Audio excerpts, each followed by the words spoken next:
It's great to be here this morning to be with you all.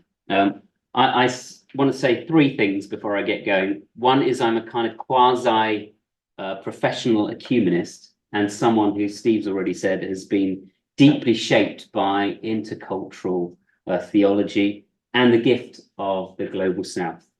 What I'm going to share this morning comes largely from a book called The God Who Walks Slowly, Reflections on Mission with Kosake Koyama.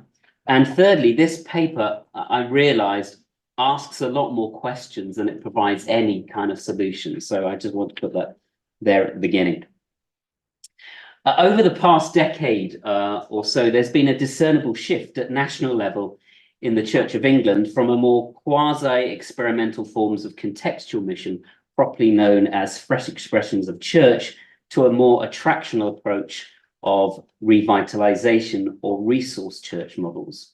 And whilst there's compelling evidence that smaller contextual forms of mission like fresh expressions and missional community models may have produced significant growth, this growth generally has not been seen to be fast enough to impact continued decline. The seeming preferred option in terms of church planting strategy now looks mostly to be in the resource church model or in the church revitalization model. These have received the lion's share of SDF funding.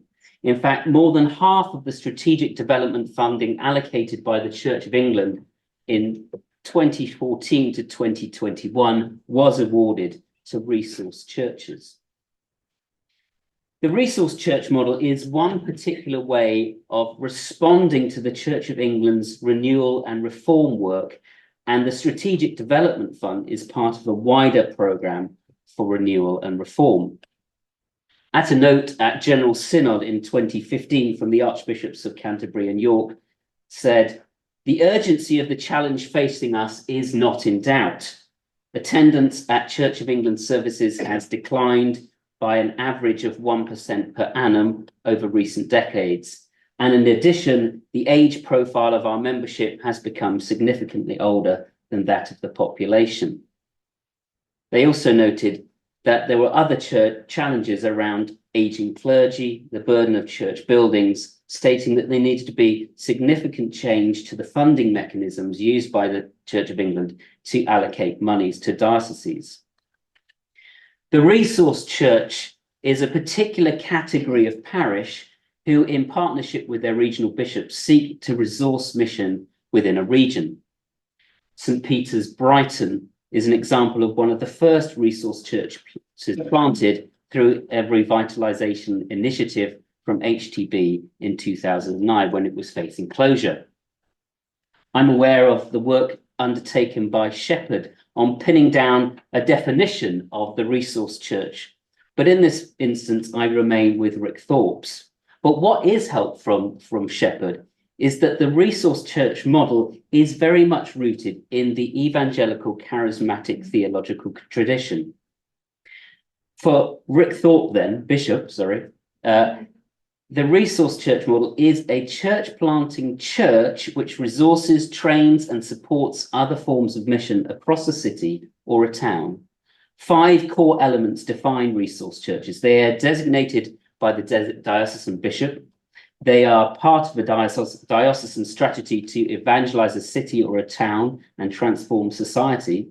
They are intentionally resourced to plant and revitalize churches. They actively develop a pipeline of leaders for further planting, and they provide other resources for mission across their city or town. And although each diocese has local power, SDF funded resources have been set aside to sponsor new initiatives and enable the church to have control over areas where the church's reach is very weak. All the bids were supposed to help whatever has been established to become self-sustaining. And according to research released by the Church of England in 2021 on resource churches and SDF funding, a key objective is church planting. On average, resource churches plant twice every 3 years. Most church plants are in deprived areas, including estates or resource churches in other towns and cities. And yet the same report admitted that just 9% of resource churches surveyed were actually made up of people who had never been part of a church before, and 48% came as transfer growth from an existing local church. In a number of cases, resource and revitalization models do, I admit, excellent work, are involved in dynamic ministry to the city's poorest and see people come to living faith. But there are questions that need to be raised about the reliance of this model and its hegemony in the church planting landscape at present. I've written elsewhere in my book on Koyama that SDF funding can look like it's fueled by anxiety and a profound need to reverse decline with good haste. From my ecumenical perspective, the Church of England seems to find it difficult not to occupy the centre space it once was so used to in matters all ecclesiastical. The ecclesiastical landscape has changed dramatically in the last 50 years. And now the fastest growing churches from recent statistics are the Romanian Orthodox Church, migrant churches made up of Cantonese speakers from Hong Kong, and denominations like Elim and Vineyard. So I want to suggest that perhaps the Church of England's pride is wounded. It now has to share the cure of souls with other churches increasingly from the global south. And it seems at national level to have an increasing obsession with managerialism and efficiency. Let me start with an excerpt from a conversation with a vicar in a small parish church in a city in the south of England. It started as a rumour. Chris heard that a resource church was to be planted in his city and wrote to the bishop, who would neither confirm nor deny such a rumour. Chris did some investigation work and found the minutes from a meeting between his bishop and the Bishop of London some 2 years earlier had been posted online on the diocesan website, and his city was on the list. He said, "It's not that I mind a resource church coming, it's the fact that it was just announced. There was no consultation, no listening to other ministers and Christians. Ecumenically, of course, it's been a disaster. We were invited to the launch with confetti cannons and amazing music and sound and lighting, and a lot of my people were frankly mesmerized. I lost about 40% of my congregation overnight. It decimated the children's ministry. What the resource church offered was more vibey.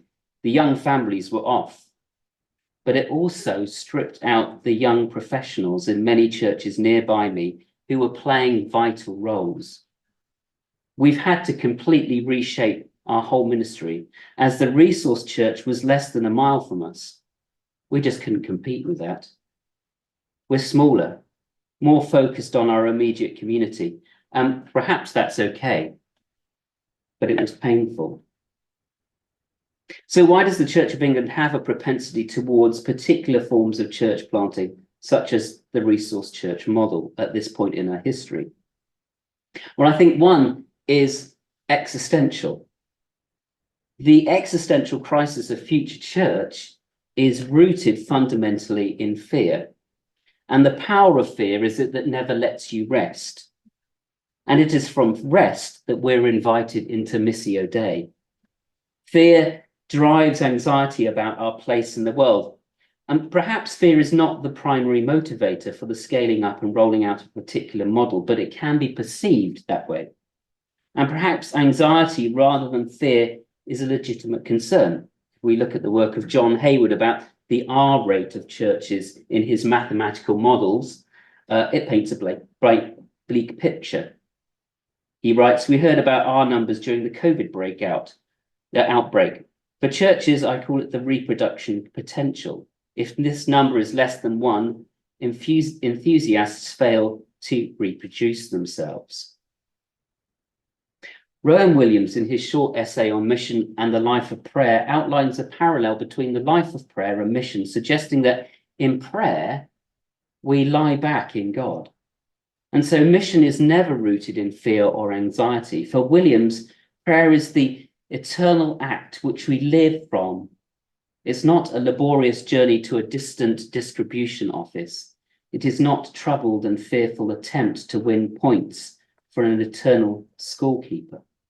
The future of church is first and foremost not in our hands, but in the hands of the ever-loving, ever-gracious, triune God. Calming our fears and imbibing the continued reassurance from God through Scripture, do not be afraid. Secondly, related to this, I think, is a worry about scarcity of resources. And there is a certain irony to this, given the 10.3 billion that the church commissioners have in their investments.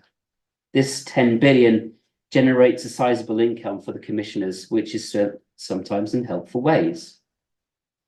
But the running deficit budgets have continued, and clergy stipends are being cut. There is also the worrying question to be asked about the original funds, where they came from. And third, I think, is managerialism as an antidote to decline. Martin Percy points out the recent emphasis on numerical growth, born largely from fear, not faith, has led to an unbalanced ascendancy of middle-minded managers. Good management is not the issue, nor is the wish to grow the church. But both Paul and Roberts note the rise and baptism of managerialism in other ecclesiastical settings. This bent towards managerialism has been acutely embarrassing for the Church of England in the last few months, with the revelation that Paula Venables, former CEO of the Post Office, and its scandal, was being considered for a post as the Bishop of London. An over-reliance on managerialism can be dangerous. Martin Percy points out that the idea of leadership might be rooted in the philosophy of Aristotle and Plato, but management science is wholly a 20th century creation. The primary functions of management are identified as planning, organizing, staffing, and controlling, or as John Drain picks up from his work on McDonaldization and Ritzer, the four characteristics are efficiency, calculability, predictability, and control. To my mind, these models, this model of resource church, can be a bit like an IKEA furniture kit.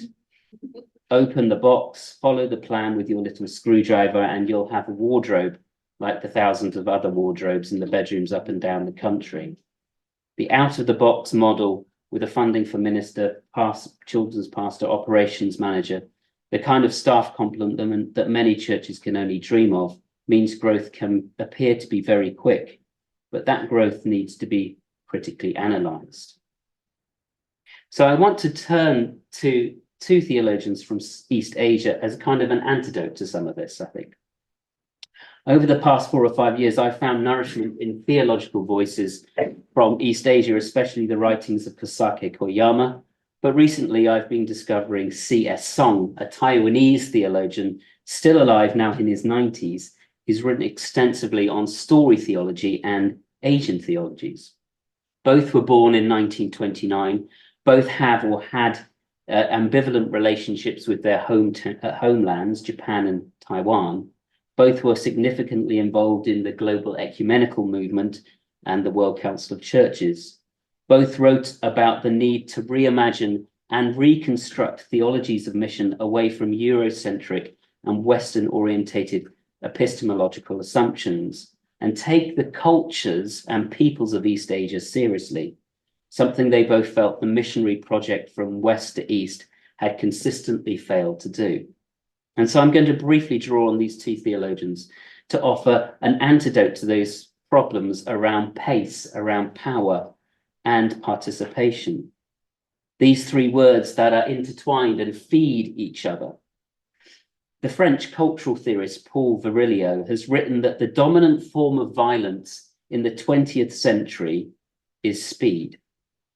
Both Koyama and Song note that how by and large the imperial missionary project of the 18th and 19th century failed to give serious attention to cultures, religions, hopes and desires of Asian peoples. And I want to ask in a similar way if the resource church model takes seriously the context that they find themselves in. Are resource churches driven by pace? And do they wield unhealthy amounts of power? Koyama was born in 1929 and barely a teenager during the Second World War, where he witnessed the near total destruction of Tokyo as the bombs rained down. And later he reflected on these singular events. He said, on the 25th of May, 1945, I felt as if chronological time had come to a full stop. I felt as though I was swallowed up by an uncanny and timelessness. I felt so threatened. And it led him to a continual assessment of his own relationship with time, with pace, and with progress, as he saw his city laying waste. And it begs the questions, how fast does God go in God's dealings with human beings? And it came to the ultimate conclusion that God is slow in his educational process with men and women. God goes slowly because he is love. God walks slowly because he is love. If he were not love, he would have gone much faster. Love has its speed. It is an inner speed. It is a spiritual speed. It's a different kind of speed to the technological speed which we're accustomed. And Koyama says that we must approach the holy slowly and carefully with respect and humility. It must be approached by walking. And moreover, God reveals God's self to be holy by becoming slow for us. Speed and pace then are related to our understanding of place, as we're called to a place before we arrive. And in the case of the resource church model, is there an understanding that the community that is entered is already holy?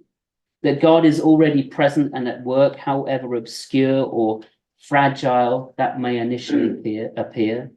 And since the resource and revitalization models tend to operate on assumptions, it is simply about setting out and setting up shop with SDF funding timelines establishing ministry and how much space and time there is to discern how God is at work. How much scope is there to come alongside the neighbor in community and work together, to dream together, participate? Going slowly, waiting, and needing help, I would guess, are not primary postures for those involved in setting up a new resource church. In fact, I would suggest they're probably postures to be avoided if possible. And yet the way of Christ is the way of the cross. The way of Christ is the form of downward mobility. The way of Christ is slow and painful.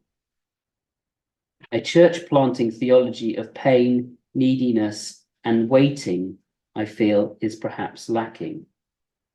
It is a necessary correction to our seeming obsession with speed and the spectacular, or as Koyama writes in his 3 Mile an Hour God, Jesus Christ dislikes speedyism and sensationalism.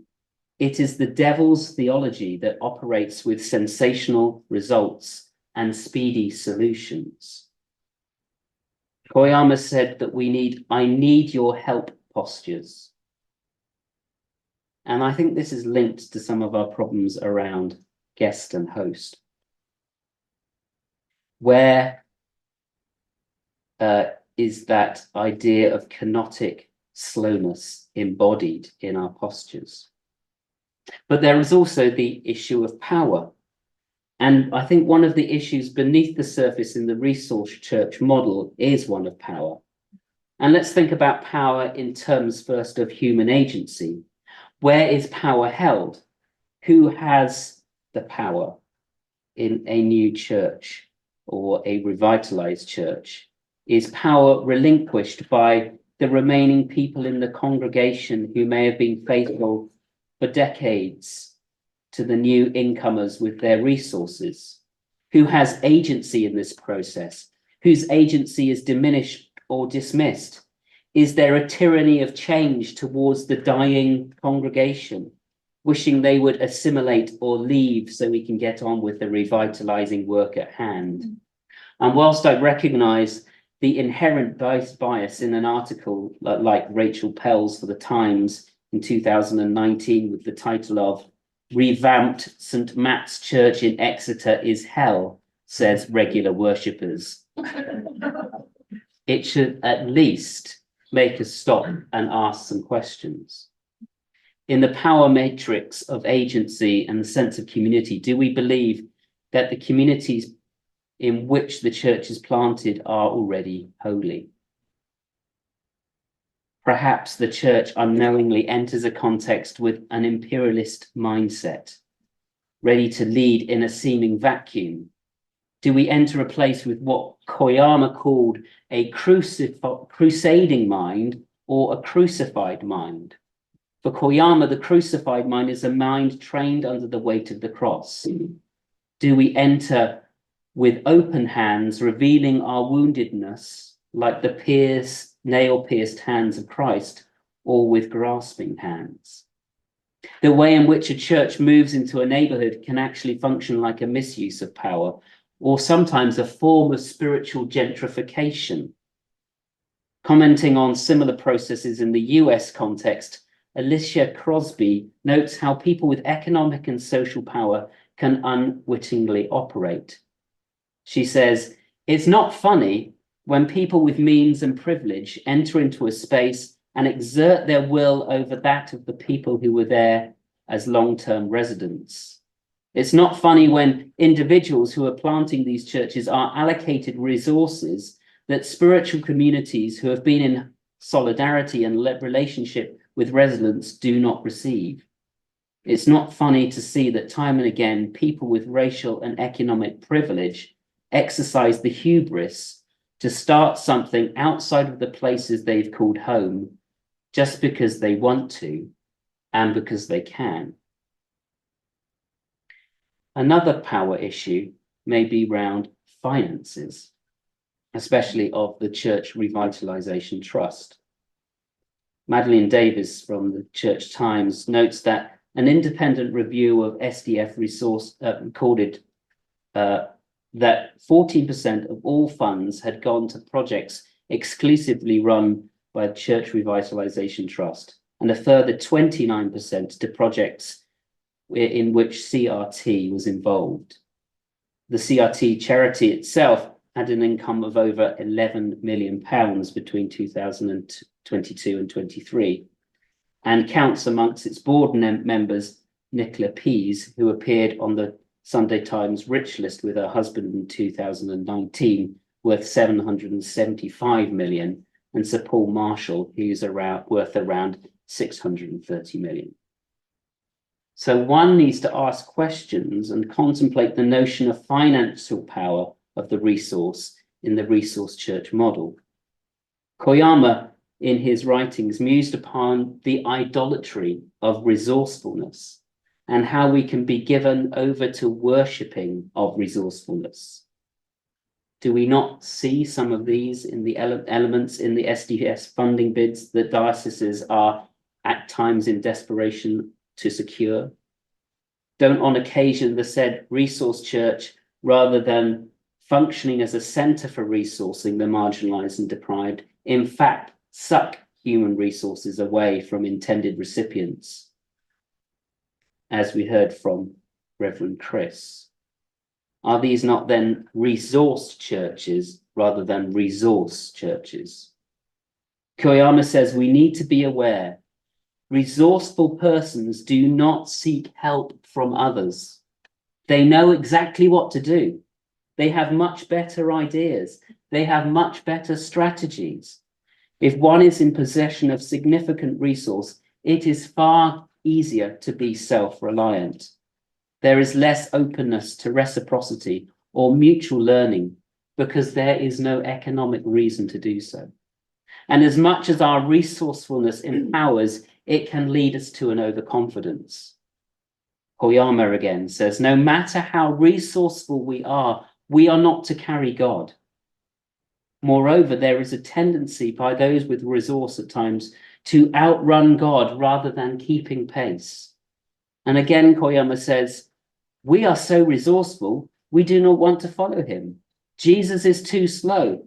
We want to run before him. In our evangelism, yes, the way of Jesus is too slow, it's too inefficient, it's too painful.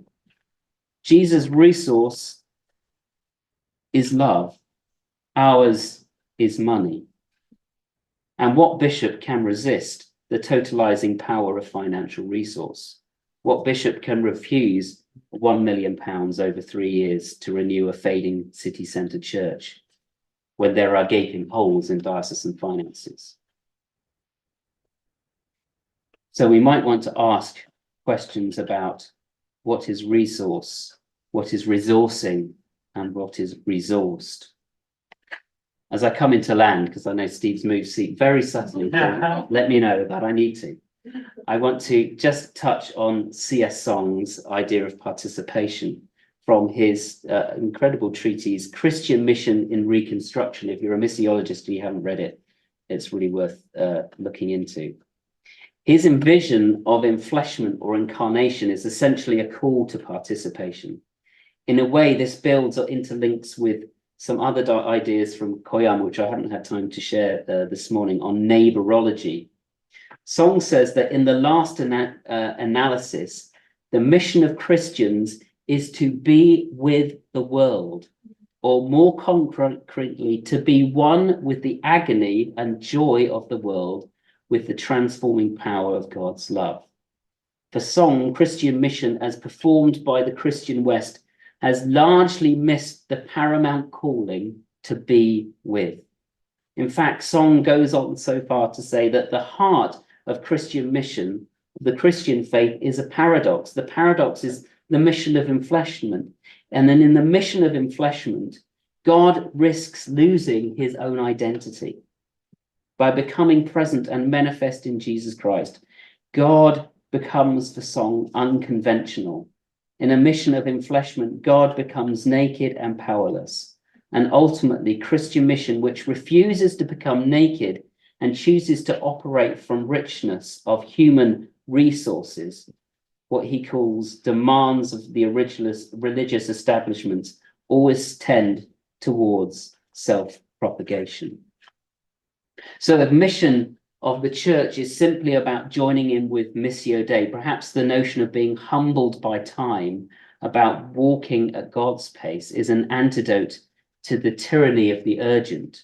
Perhaps it can dissolve our existential anxiety about future church, our insecurities about our place in the world.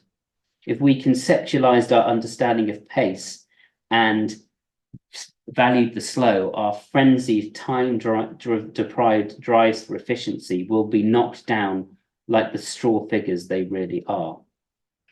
John Swinton, as I come into land, has written, if we orientate ourselves within the slow and powerful rhythms of God, we find time to pay the right kind of attention to the world. Or as Koyama says, hope is not a time story, it is a love story. Thank you.